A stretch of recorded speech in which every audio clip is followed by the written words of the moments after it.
Hello, Professor Smith, and hello, class. My name is Stuart Block, and today I will be exploring the creation of the iPhone as a contemporary disruptive technology.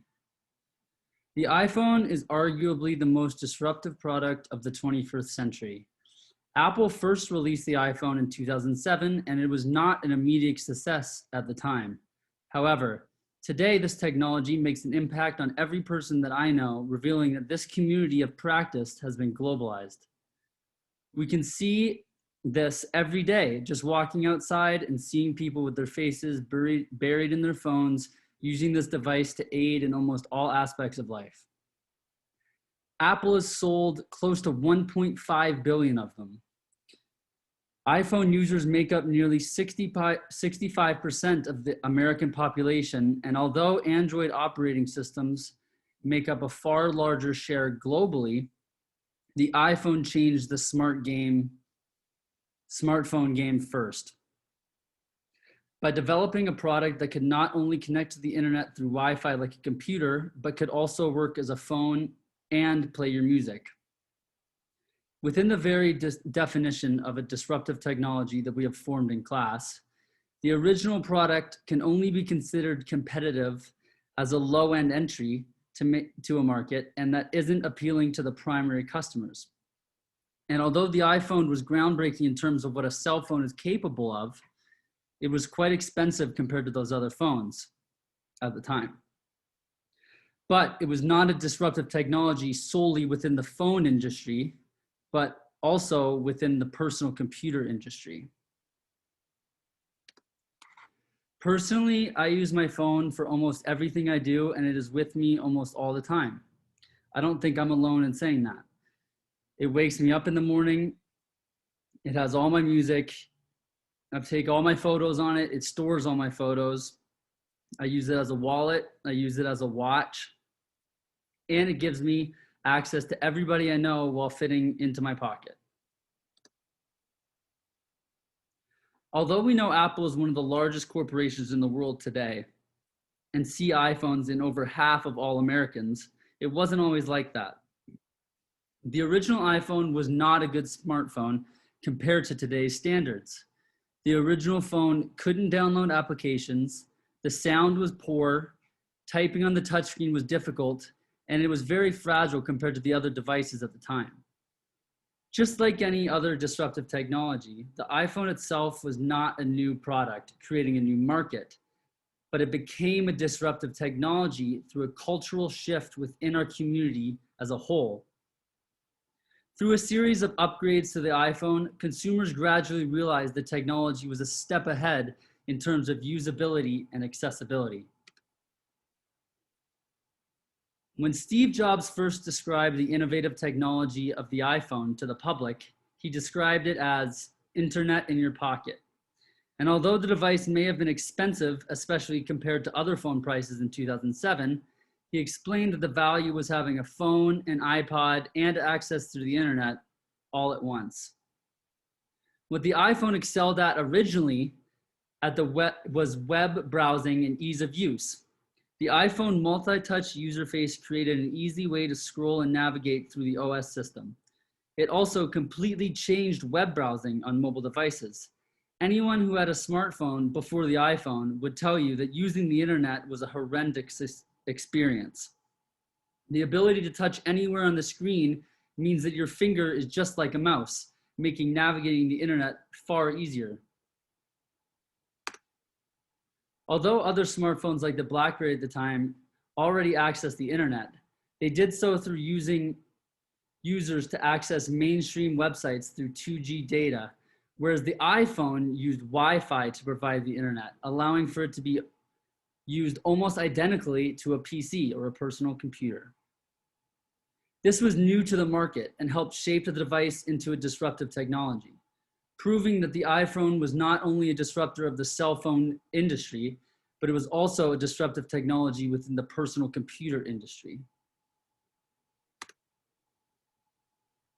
As we read McCullen's "The Medium is the Message," quote, "Characteristics of any media means that the content of any medium is always another medium." This stood out to me when we were considering the use of applications on the iPhone. In 2008, Apple released the highly anticipated iPhone 3G, which offered significantly faster access to email and web pages with addition to the brand new App Store. Without the apps that have reorganized themselves around the smartphone, Apple would not have seen anywhere near the success that they have achieved up until today. The App Store itself could be a disruptive technology of its own.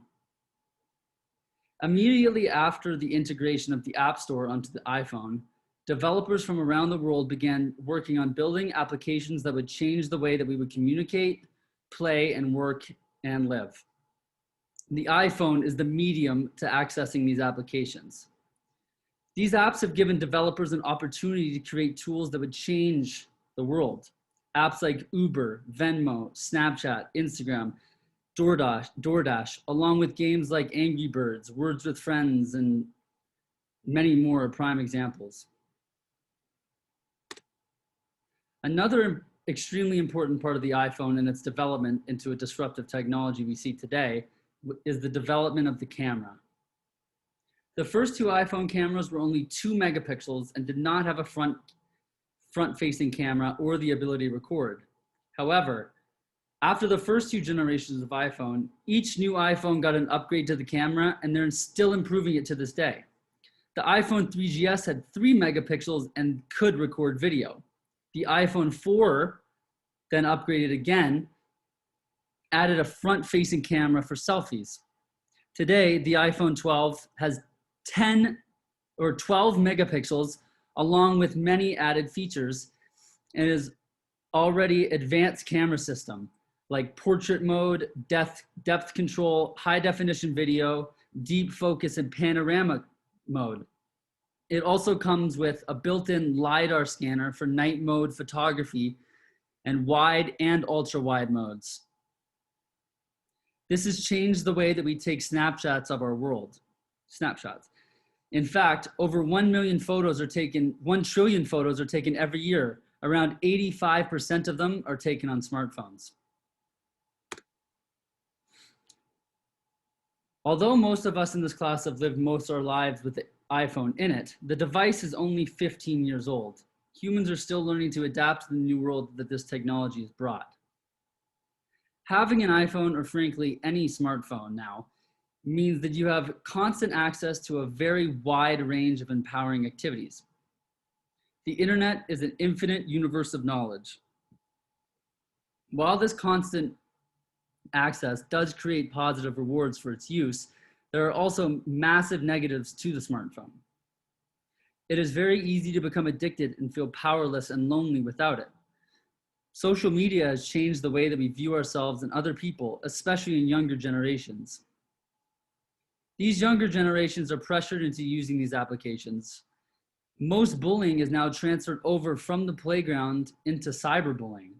According to the 2019 cyberbullying data from Justin Patchen, quote, 95% of the US teens are online, and 37% of young people between the ages 12 to 17 have been bullied online.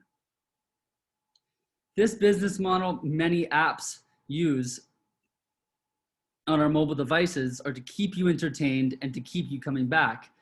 Social media apps like Instagram, Twitter, or Facebook are designed to keep the consumer scrolling as long as they can on their app. They're basically in a competition to make their apps more addictive.